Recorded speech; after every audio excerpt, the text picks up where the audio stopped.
for this time of year compared to what we have been seeing, Rosalind. So I'll take 86 over 100 degrees any day. Right? Any Lower day. humidity? Any day. Go out there to Starbucks and get you that PSL, baby. Oh no, that pumpkin I'm gonna spice. save my money. We do a lot of great debating here in the newsroom, and one of the things I just learned today, there is no I in a tornado. No, there's no I. It's only in hurricanes, no I in a tornado.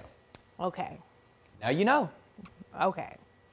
I still say there's I. Just kidding. Here in Mississippi, tornadoes can occur anytime during the year, but they are most common in March, April, and May, and also during the upcoming season, fall, starting in November. On this episode of Weatherwise, our meteorologist Dylan Hutler again helps us explain, or helps us to learn more about how tornadoes are formed.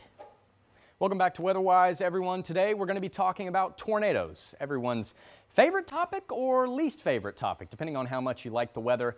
You know, around here, most of our tornadoes occur during the springtime months like March, April, sometimes in May, and the fall months, really November, December, and then into winter, January, February. We get a lot of them around here. We're no stranger, and a big component, one of the key ingredients that tornadoes need to form, is a favorable wind setup. Down here at the surface, we have winds going one direction. Up here aloft in the atmosphere, winds going a different direction. And what that does is it creates a turning, a spinning, kind of like a cylinder in the atmosphere. So that change in wind speed and direction as you go up in the atmosphere, we call it shear, wind shear. You may have heard us use that term before.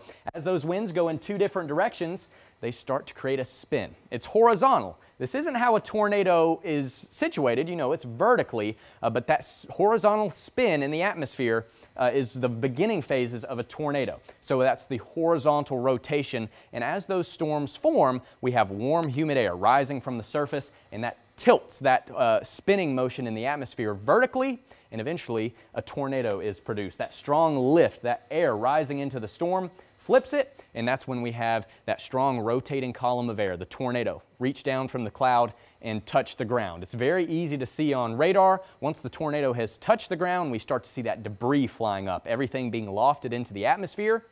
And this is an example of a supercell structure.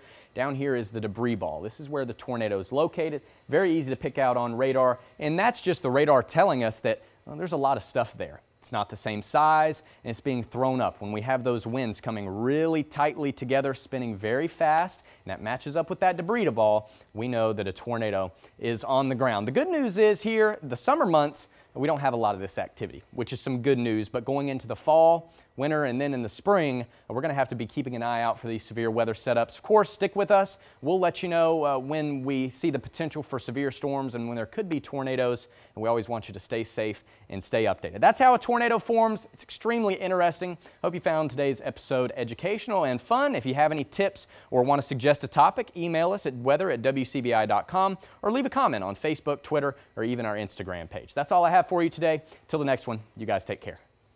Weatherwise is brought to you by Fort County Electric Power Association.